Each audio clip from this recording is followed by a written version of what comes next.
Damn, y'all feel that? Yeah, yeah, uh, yeah. A message to all you pseudo spitters. The sound is cool, but the trend I see is the truth is missing. I feel the flow is stupid. You claim that the music's different. I guess it's all opinion, depending on who was listening. What's the word, y'all? It's KTR_podcast, hashtag KTR. We are back and we are in the building for the new year. Yes, that's right. New year, new me. Same shit, different day. But anyway, we're going to get into the episode live and direct with my brothers of Know the Ropes podcast. Yes, hashtag KTR. We are KTR. And we are back and we are in the building for more and more and more wrestling. Bring y'all that heat, bring y'all the info, bring all the hot topics, bring all the news that's coming for y'all for 2023. But before we dive into this episode, which is episode 64, I gotta ask my brothers, how are y'all doing today? Happy New Year, first of all. I already said, but Happy New Year specifically to y'all too. How y'all doing? Happy New Year to you, big dog. I'm doing great. Yeah, I feel loved with that, man. Thank you. Oh, no problem. Anytime.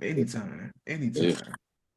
Like I said, but before we dive into this episode 64, I need y'all to do one simple favor for us for the new year, and that is to follow us on all social media platforms, KTL_podcast, Twitter, Instagram, and TikTok. No Rose Podcast, Facebook, YouTube. No Rose Podcast, all podcast platforms. Google Podcast, Spotify, Anchor, L Podcast, Probably on everything. And don't forget to get that merch at ProWrestlingTees.com/KTR Podcast. Let's get in, let's go, and let's get into the show.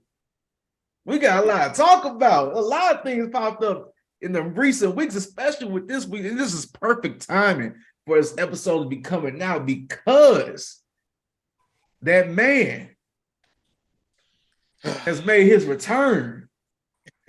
That man pulled a Tom Brady on us. That man is back. He said, I'm back and better than ever. He said, back like I never left. And that is Vinnie Mac. Yes, the former CEO chairman of the WWE World Wrestling Entertainment. Vincent Kennedy McMahon is back with the WWE.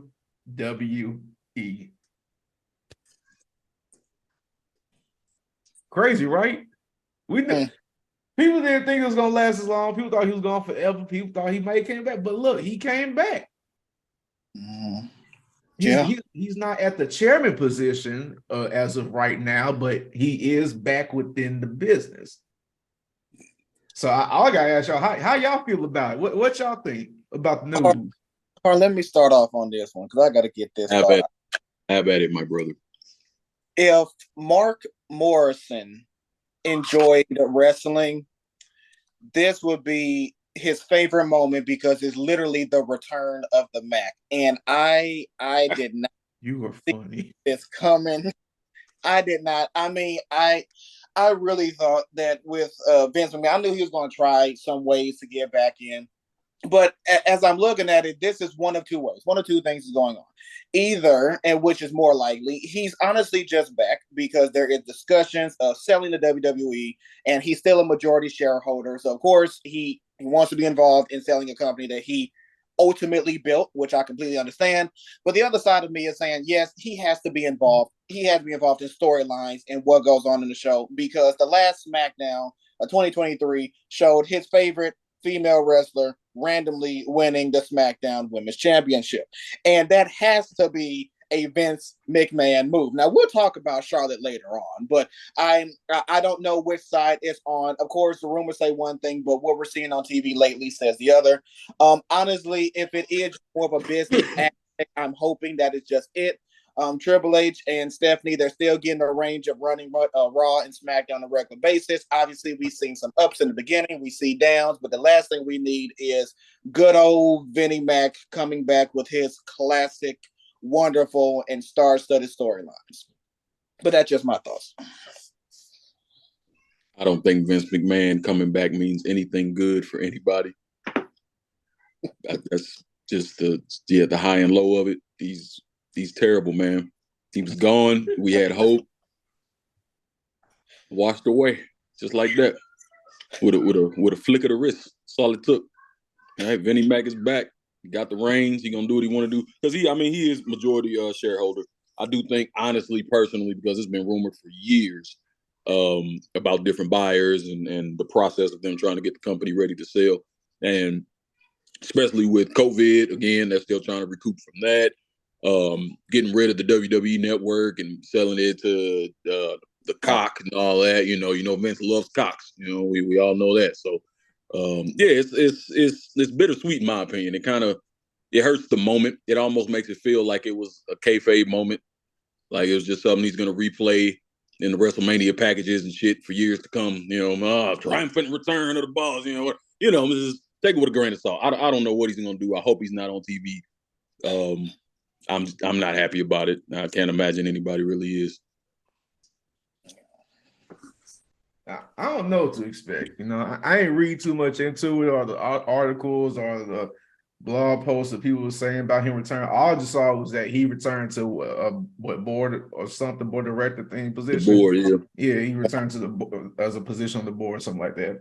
All I see is, and I'm thinking about all the people that Triple H done signed back to the company. The quote unquote the good morale that was within the locker room may diminish now that he's back. And I feel like some people that did sign back with the company came back because he was gone. It was underneath the new leadership. Yeah. Now with Vince back, how is that going to, move forward to the future? How's the show going to move now? There were some high hopes for a few candidates and a few wrestlers on the card and everything. Things kind of did some twists and turns. Now he's back. Even though he's not in the control panel currently right now, but at the same time, it's Vince McMahon. This is his baby at the end of the day, and I highly doubt that he's not going to have a say-so in what occurs or what happens in future shows. Exactly. I just refuse to believe that, I'm like, people may have their opinion about stuff like, well, he is on the board, but like it's still his WWE at the end of the day. This man could be want to be a part-time cameraman if he wanted to. He's still gonna have control over what type of direction the show will and may go to. Yeah. And to even add on to that, anybody who knows anything about business or shareholders, the ones who have the most shareholders, despite you want to believe it or not, they have say. They have pull, and it's there. And also coming from Vince McMahon for the better part of 50 years was involved in the WWE, and with this growth and this build, it's hard for you to be away from that for 5 days and to come back and not be involved with what's going on. I don't believe it. So as much as I don't want it to happen, I cannot see him not being involved with something that involves television and what we as fans see. True. You got anything after that, Big Horn? Oh man, I mean, y'all hit it. Knowing what we know, knowing who Vince is and how Vince has operated in the past, he's gonna have something to do with what's going on. I see Austin Theory magically getting the Money in the Bank briefcase back and winning the title before WrestleMania. That's gonna happen magically. They just gonna race it. They're just gonna race it. Like it never happened. He's gonna walk out with the briefcase and we're all just gonna believe it.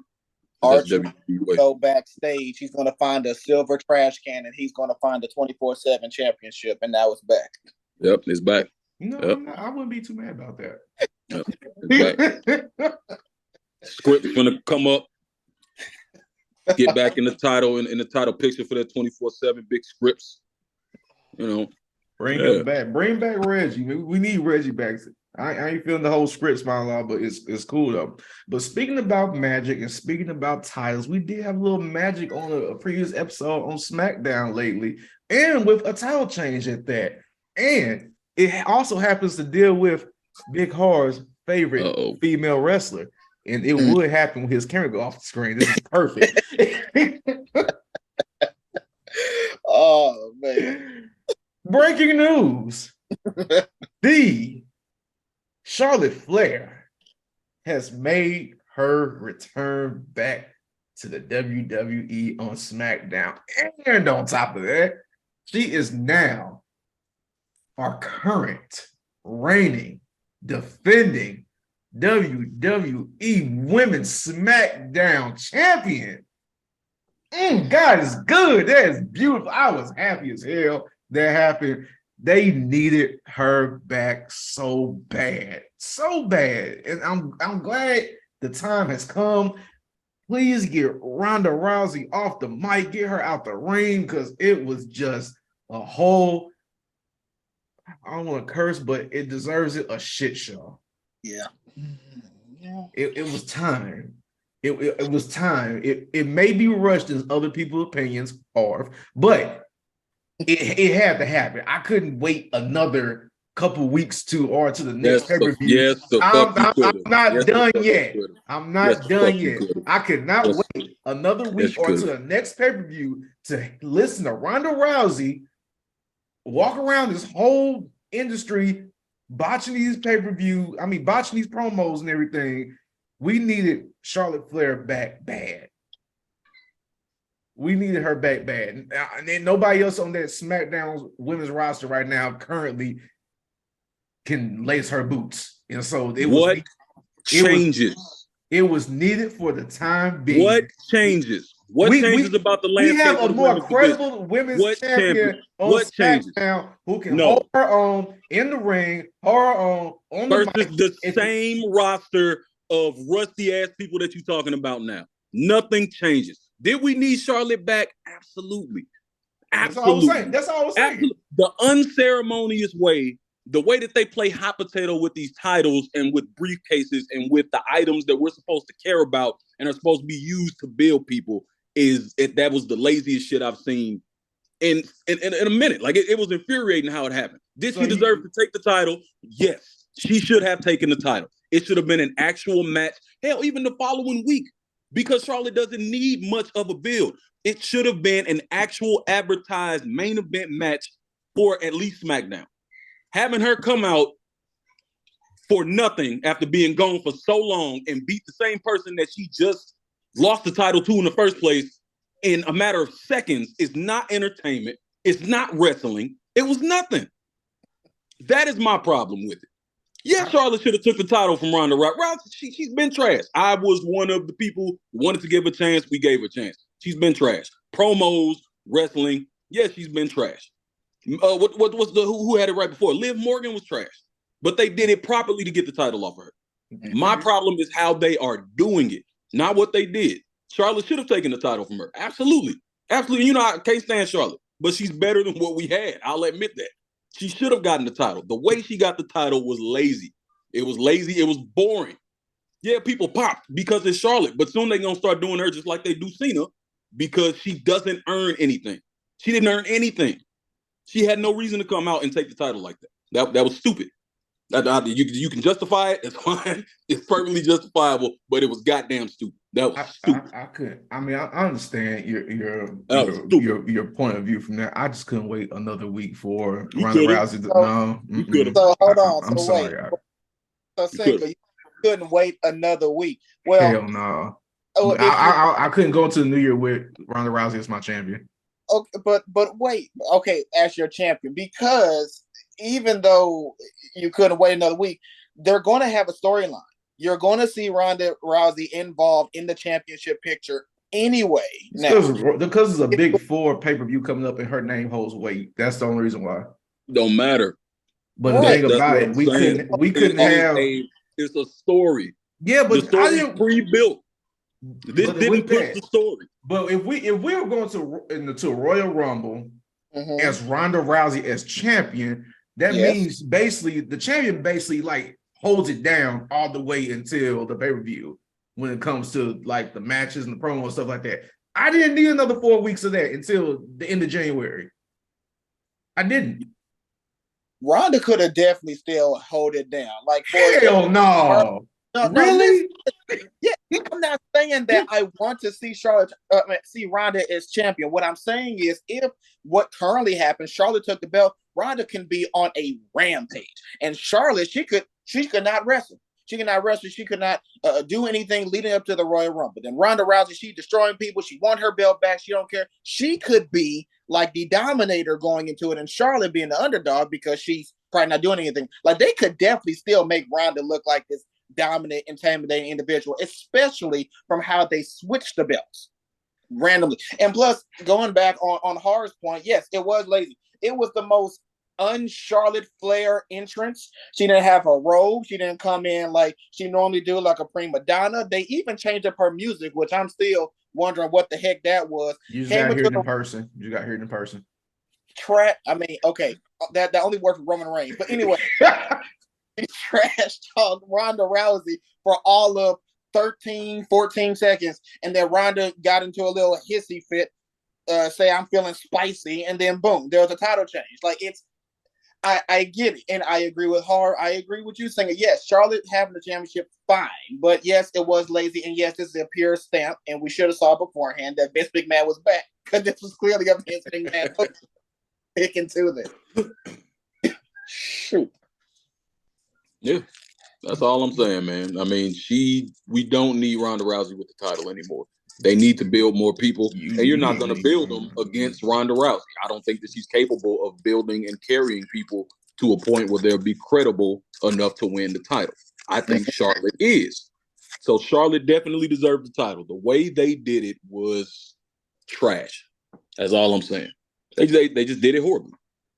Yeah. Same way they did with Cena and Rey Mysterio years ago. Same way they did with Bobby Lashley turning face for a night to win the title. It's lazy. It does nothing for the character. It does nothing for the title. It does nothing for the prestige. That is what it's supposed to be about. If you want this company to survive another 20, 30 years, you gotta keep, it has to be cohesive. Yeah. True. Fuck all that bullshit. Charlotte, my champion. At the end of the day. I told you all, didn't I? Yeah. Oh, you're gonna hear. Oh, you're gonna hear when you come back. Okay, it's better than hearing. First little promo. It's better than hearing. Feeling a little spicy? Yeah. I'd rather hear than Ronda promos. They're both. Y'all got anything more to say about this? No. All right, cool. I was making sure, I didn't want to give my soapbox and everything, but it's all good though. So since we're on the topic of returns and everything and surprise appearances, we had another surprise appearance that happened. Just not in this context. It was in another kind of a few time zones away and everything. In New Japan Pro Wrestling. Yeah. At about it was like 1 o'clock in the morning for me. It was like 4 in the morning for y'all, but yeah, something like that. Anyway, we had a debut that happened over there out yonder. Why you have a country accent talking about Japan? I was just getting the effect of my voice. I wasn't trying to talk in any type of culture. Oh, yonder. He did. I can't ad lib and be innovative with how I speak now. No, Colonel, come on, man. All right, since you, ladies and gentlemen, all right. Since I can't speak in different forms of tongue and everything. Wow. This past week we had a debut on New Japan Pro Wrestling. Wrestle Kingdom 17. Thank you, Wrestle Kingdom 17, because I did not know the number. Wow. A women's wrestler by the name of Mercedes Moné, formerly known as Sasha Banks from the WWE, made her grand appearance against, say it for me, J-Bo. Wrestle Kingdom 17. Thank you. Okay. It was a grand debut. Everybody was excited for her because we were waiting to see Mercedes Moné to make her appearance. We were all happy, we were ecstatic, and we were proud that we saw our beautiful Black Queen make her debut in Japan. But my brothers, how did y'all feel about the debut for Mercedes Moné? First, bravo. Bravo, young man. Thank you. I appreciate that. This is going to be my new podcast voice for the rest of the show. You are now listening to the dynamics of Cinko from the Rose Podcast. Bring you all the nice live and direct news and wrestling information. How you taking it a little too quiet? What's going on? But now go ahead and speak on it. What y'all think? So I want to speak on this because this shook the wrestling world with her debut, even though it was rumored for a minute. I mean, it's been a lot of talk, and then then there was her debut. And I do want to point out a few things. First thing, I've been reading a lot that a lot of people was talking about her entrance where like nobody really popped. Anyone who actually watches New Japan Pro Wrestling, no matter if it's a return or a big match entrance by somebody, the fans don't normally go crazy like they do here in the WWE. That is a Western way of wrestling. We cheer, we yell, we chant, we do all that. In Japan, it's more of an art. Okay, so when you see something or someone comes, yes, you're quiet. You're watching what's happening. You may hear a ooh, or obviously you'll hear a clap. So we can't knock that on Sasha Banks. That was literally the environment that she was in.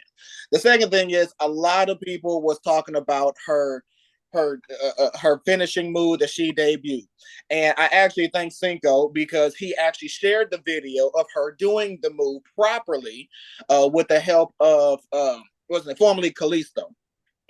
But if you notice, the move was supposed to go from the back to her opponent landing on their feet, taking a DDT, while Kyrie went straight to her knees, which pretty much threw off the entire move. So it was not entirely Mercedes' fault. Okay, so the move had to get set up a certain way, and it had to connect a certain way. So I'm not going to put that against her. However, I will say this as well. Sasha Banks, Mercedes Moné, she is a WWE wrestler. She is. She is an entertainment wrestler. She has done so much for the WWE. She definitely deserves to test the waters. She deserves. She deserves to go out and see what else she can do, how much further she can try. Any wrestling opponents that she never wrestled before. She can. She's done so much in the WWE where, what else is there left to do? But the environment she is going to be much different. She's an entertainment wrestler, and in New Japan, it's a different world. And I know she's been training. She's been putting them up on social media. She's been trying different moves, different maneuvers, and increasing her wrestling repertoire. But at the end of the day, just from what I currently see from Mercedes and what I project, I do not think the New Japan will last long.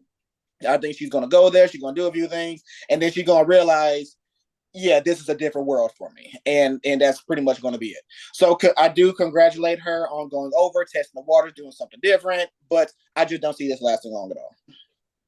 Big Harv, how do you feel about the debut of Mercedes Moné? Thank you, Cinko. Thank you. How I feel about Miss Mercedes Moné. Yes, please go ahead. Her debut was interesting. It did not land. It did not land the way I think she thought it did. I think that during her promo, she was very slurred. We talked about that a little bit before. She has, it was her normal way of doing a promo, but she sounded like either she was tired or she had a little sippy sip before she went out there, maybe for the nerves. Echoing what J-Bo said, in Japan, and then another reason why they're quiet, they like to hear. They want to hear what you're saying. Especially when it's an American talking, they got translators out there and all kind of stuff going on. So they're trying to pay attention. The pop doesn't really happen the same way. Pops happen during the match more than they do during entrances. I'm glad that you shared that information about the maneuver and how it was supposed to be done and where it fell apart, because I didn't know where it fell apart. It just did not. It just fell apart. Yeah, it did. It just didn't. It didn't work. So that was disappointing as well. I agree. She is obviously a Western wrestler. She's used to what's here, but I'm not willing to throw in the towel on her yet. It's early. It was one promo and one move that we saw. She has to get used to it. It's going to be a culture shock. I do think that. Like after a couple matches, she's going to know for sure if that's what she want to do or if she wants to come back this way. I think a big reason behind that, though, is that, AEW is so oversaturated with new hires and wrestlers. Their pool is so thick. If she went there, she'd get lost in the shuffle. And nowhere else in the Western hemisphere is going to pay her as well or close to what WWE did, so that she had to go to Japan for that. But I'm willing to give her a little bit more of a chance. I think she still has a pretty good chance to make a good impact over there, but only time will tell. Great outtake by Big Harv. I do agree indubitably with all the things you said. Like I said, it's going to be a culture shock. It's something brand new for her. And it's going to take a little time. I understand that. The promo wasn't all the way there. She got to change it up a little bit, because this isn't WWE, this is New Japan Pro. So it's got to get a little bit a different type of unfit. You know, dropping the B word not really gonna work all the time. But I understand though, because that's what got over in America. It's not probably not gonna be the same thing in Japan. And the Finch move, I had my opinions about it until I saw the video of how it actually supposed to go. I'm glad I did, because I didn't want to put my foot in my mouth and say what I thought I was gonna say when I saw the first finishing move. So yes, I agree. But in my own personal opinion about the debut, you know, even though I did see it at 4 a.m, my time, I was very sleepy. It ain't do much for me. I'm sorry. Let's stop it. I love Sasha. You know, I love Sasha and everything, but you know, I'm gonna keep it the bean, keep it 100. It ain't push me. Like, so I'm sorry. Like I said, like I got it. I guess because it was the type of debut it was, and she just walked out. Like I was happy for her that she finally showed her face and was wrestling. But I guess I gotta wait for a match, because it's like, okay, we saw the entrance, we saw her return, and that was it. And I think, you know, and for me, you know, entertainment is my thing, my forte, my point of view, and everything. And I do it like based off reactions. You know, I was listening to the crowd as she was speaking. It wasn't really, you know, up there. So like, you know, it's different with the time. So like New Japan Pro is more of a wrestling staple than an entertainment staple. So we're just gonna have to see it from that point of view of when she, you know, actually gets in the ring and have this match. Now I feel like that's where the actual debut will work in her favor, because just from the make her grand debut and just a promo, it just ain't gonna cut it right now. It's a different ballpark, different environment, different ball game. So like I said, we're gonna see. We're gonna see. Not hating on her. Love her. I do. She's beautiful. She fine. She all that mo in a bag of chips. Bacon egg sandwich look good. With cheese. With cheese. Delicious. But we're just gonna have to see what happens in the ring, because the promo it's just not a New Japan Pro thing. I'm sorry for that. That's it though. That's it. Nothing too harsh. Nothing bad about it. But yeah, that was all. Yeah. Well, that's my 2 cents. That's my 2 cents. All right. Next topic. This might be the final topic of the night, because this might get a rant on for a moment, because co-host J-Bo wanted to speak on it, and I have no idea why, but yeah, a lot of y'all know how I feel about this person if you see me on Twitter or listen to the episode. We're about to talk about Rey Mysterio's son. J-Bo, for some odd reason, wants to speak on his character development. I don't know what type of development he has seen, but I guess we're going to speak on it today. So, J-Bo, I'm going to let you take over this time, because I have nothing to say about this. But yeah, let's speak about Rey Mysterio's son. I literally picked this topic because I knew it was going to grind your gears. Cinko, are you not sports entertained? Are you not sports entertained? I am sports entertained. It's not by his son. With Rey Mysterio Jr., the same guy who has turned heel and has been pissing people off as what a heel should do. The same guy who has taken your love and sweet Rhea Ripley and been calling her mommy, and she responds. The same guy who's actually been a little bit more entertaining because he's funny. He's saying things where we expect from his character, but he's taking it and making it into a more comical bit. Something that we can actually sit and watch. Now, his in-ring game is still trash. And quite honestly, I don't see that changing anytime soon. But you cannot sit here and tell me that you are not slightly sports entertained with how he has been as of late. The child is corny as hell. He is worse as a heel than he is as a face. Like it doesn't fit at all. Like this whole Judgment Day thing he got going on, it ain't hitting. It ain't giving what it's supposed to give, because it's giving shit. Like it's not doing nothing. Like it's annoying as hell. And the fact he had a teardrop on his face. The fact he had a teardrop on his face, saying he's in jail. He would get his shit rocked. I'm cussing on this, so I don't care. Exactly. I ain't bleeping out nothing. I hope he hear this. What do you mean? Huh? What do you mean by getting his shit rocked? Like that, getting there. Not like the other stuff, like the booty war and everything. He getting his shit rocked in the jaw and everything like that. Yeah.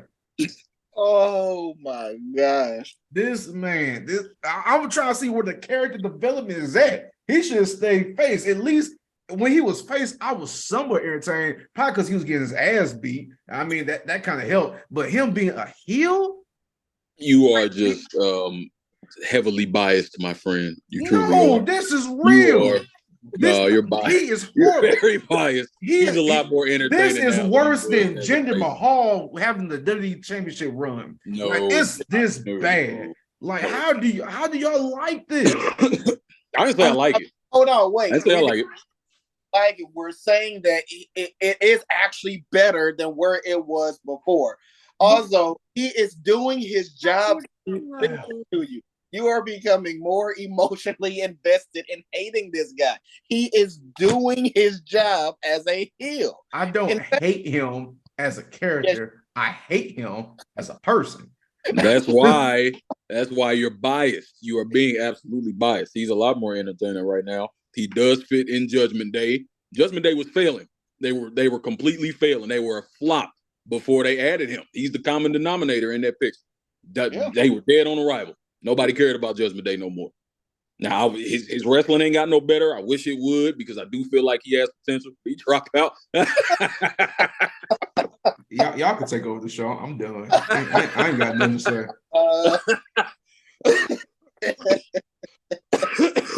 See, man, that's the point right there. You've never dropped out for anybody. It's a personal thing for you. You just can't offer him that little bit of praise that he actually deserves. So it's character work, and that's fine. That's fine. The more logical, level-headed adults in the room will continue the conversation. We'll save you some time, huh? Yeah, let's do that. Yeah, I agree, man. I mean, he's a lot better. He's a lot better than he was. If he put more time in the ring, actually worked out a little bit, Dom could be something. But I think that this is where his train stops. Like after this, I don't know what else he's gonna do. He's gonna be a prop wrestler, a comic wrestler for the rest of the time that he wrestles. That's really the only way that he'll be able to stay employed. That's true. I mean, this could honestly be the peak of his career. You know, he could be facet. He could find other things that'll work. This might be it. But the point is, it is better than what we honestly expected out of him when he tag teamed with his father, when he was honestly riding the coattail of Rey Mysterio's career. I mean, it's better. It's better, and it's him. You don't need his father. It's him being comical. So it's I don't care what Cinko over there said. Like it's better. I'm not automatically a Dominic Guerrero fan.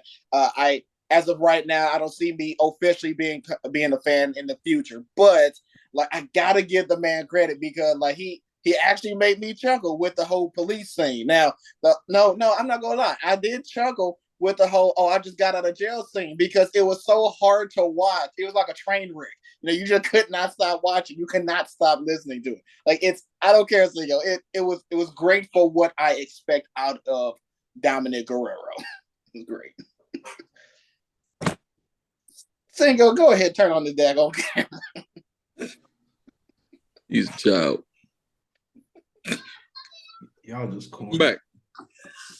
Welcome back. Well, since my mood got ruined by that topic, that is all the time that we have for today, because I have nothing more to elaborate about Rey Mysterio's son. But thank y'all for listening to the first episode of 2023, episode 64, live and direct with Know the Ropes Podcast, Cinko, and these two other gentlemen that feel like Dominic Mysterio is worth something. But until next time, make sure y'all go check us out, subscribe, do all that stuff. See, I messed up the end of the show because y'all aggravated me with that, because that's not even how I say it. I forgot how I'm supposed to say it. Before y'all sign off, make sure y'all do this one simple favor for us, and that is to follow us on all social media platforms, KTR_podcast, Twitter, Instagram, and TikTok. No Roast Podcast, Facebook, YouTube. No Roast Podcast, all podcast platforms. Google Podcast, Spotify, Anchor, Apple Podcast, Podbean World, everything. And don't forget to get your merch at ProWrestlingTees.com/KTR podcast. This is episode 64. Know the Ropes Podcast, #KTR, live and direct. And we are out, and I'm not giving these guys a chance to speak because they have pissed me off. Go ahead, do the drop. Yeah, that ain't gonna happen. Yeah. And I bet you Dominic wouldn't be as fluctuated as you are. Hey, what should they do, Big Harv? I got two things for him today, my man. All right, one thing. All right, Cinko needs to pump all that hate for young Mysterio Jr.